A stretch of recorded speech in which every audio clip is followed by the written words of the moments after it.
नमस्कार, मैं खुशी और आप देख रहे हैं आरपीएस समाचार।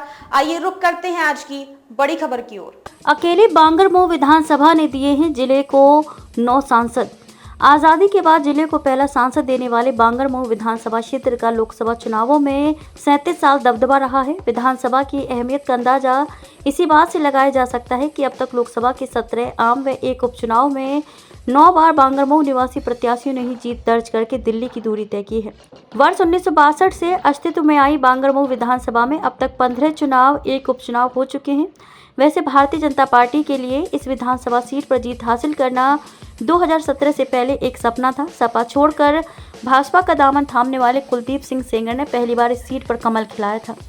इसके बाद दुष्कर्म में सजा याफ्ता होने के बाद विधायकी गई तो 2020 में उपचुनाव हुए, जिसमें भी भाजपा के ही श्रीकांत कटियार को यहां के वोटरों से जिताकर विधानसभा भेजा। 2022 में भी भाजपा की श्रीकांत कटियार को जीत हासिल हुई। हालांकि पूर्व के चुनाव के नतीजों पर यदि नजर डाली जाए तो इस विधानसभा के वोटरों ने भाजपा को ज्यादा महत्व नहीं दिया। शायद इसी कारण कई चुनावों में तो पार्टी 11वें 8वें स्थान पर रही। बड़ी बात यह है कि यहाँ के मतदाताओं ने अन्य दलों कांग्रेस, बसपा और सपा को खूब समर्थन किया, जिसके चलते कांग्रेस 5, सपा 3 और बसपा 2 बार इस सीट पर विजय हासिल कर सकी। वर्ष 2007 में कांग्रेस की टिकट आरती वाजपेयी ने बांगरमऊ से विधानसभा चुनाव लड़ा। इस चुनाव में उन्हें 13,375 वोट मिले थे और वह चौथे स्थान पर रही थी। 2012 के चुनाव से ठीक पहले पार्टी ने उनका टिकट काट दिया था। इस पर उन्होंने निर्दलीय चुनाव लड़ा और 17,098 वोट हासिल किए।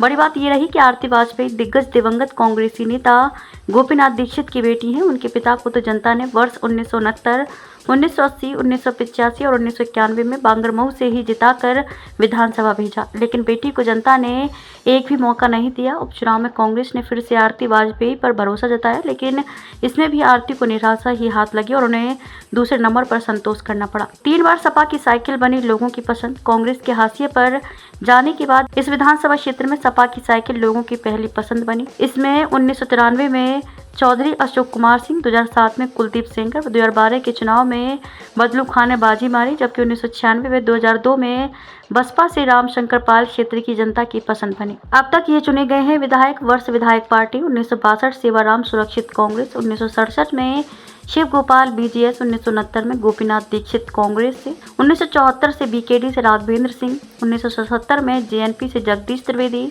1980 में कांग्रेस से गोपीनाथ दीक्षित, 1985 में कांग्रेस से गोपीनाथ दीक्षित, 1989 में जनता दल से अशोक सिंह, 1991 में कांग्रेस से गोपीनाथ दीक्षित, 1993 में सपा से अशोक सिंह, 1996 में बसपा से रामशंकर पाल, 2002 में बसपा से रामशंकर पाल, 2007 में सपा से कुलदीप सेंगर, 2012 में सपा से बदलू खान, 2017 में कुलदीप सेंगर भाजपा से, 2020 में भाजपा में श्रीकांत कटियार और फिर उपचुनाव में भाजपा से ही श्रीकांत कटियार। जल भराव, स्वास्थ्य व बेरोजगारी है विधानसभा की प्रमुख समस्याएं। बांगरमऊ विधानसभा क्षेत्र में 3 ब्लॉक बांगरमऊ, गंज, मुरादाबाद एवं फतेहपुर चौरासी का कुछ भाग आता है। इस विधानसभा क्षेत्र से जीतने वाले 3 विधायक प्रदेशी मंत्रिमंडल में भी स्थान पा चुके हैं, लेकिन आज भी इस विधानसभा क्षेत्र का संपूर्ण विकास नहीं हो सका है। क्षेत्र की अनेकों ऐसी समस्याएं हैं जिन पर जनप्रतिनिधियों ने अब तक कोई ध्यान नहीं दिया। कस्बे में बारिश के दिनों में होने वाले भीषण जल भराव की समस्या प्रमुख है। चुनाव पर चुनाव बीते गए, लेकिन यहाँ की प्रमुख बाजार नौनिहालगंज व चूड़ी वाली गली में जल भराव की समस्या का समाधान नहीं हुआ।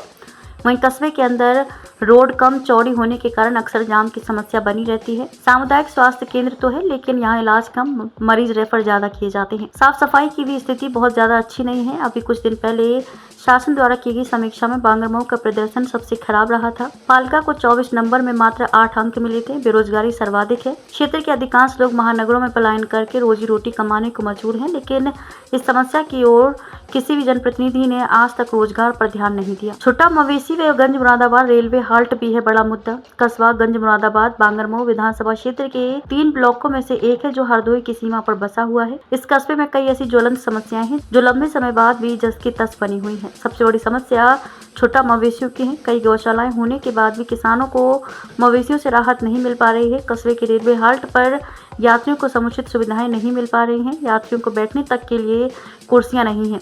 यात्री रेलवे ट्रैक पर बैठकर ट्रेन का इंतजार करते हैं। लोगों का कहना है कि हॉल्ट से पुनः उच्चीकृत कर सुंदरीकरण कराते हुए गंज मुरादाबाद रेलवे स्टेशन बनाया जाना चाहिए। कटरी क्षेत्र में आज तक हर साल आने वाली बाढ़ से ग्रामीणों को काफी नुकसान होता है, लेकिन किसी ने भी इस पर ध्यान नहीं दिया। खबरों में अब तक के लिए बस इतना ही। फिर होगी आपसे मुलाकात ऐसी ही एक और बड़ी खबर के साथ। तब तक के लिए नमस्कार और देखते रहिए आरपीएस समाचार। ऐसे ही लेटेस्ट अपडेट्स के लिए हमारे चैनल आरपीएस समाचार को सब्सक्राइब करें और तुरंत नोटिफिकेशन पाने के लिए बेल आइकन प्रेस करना ना भूलें। अगर आपको हमारी खबर पसंद आई हो तो इसे ज्यादा से ज्यादा लोगों तक जरूर पहुंचाएं।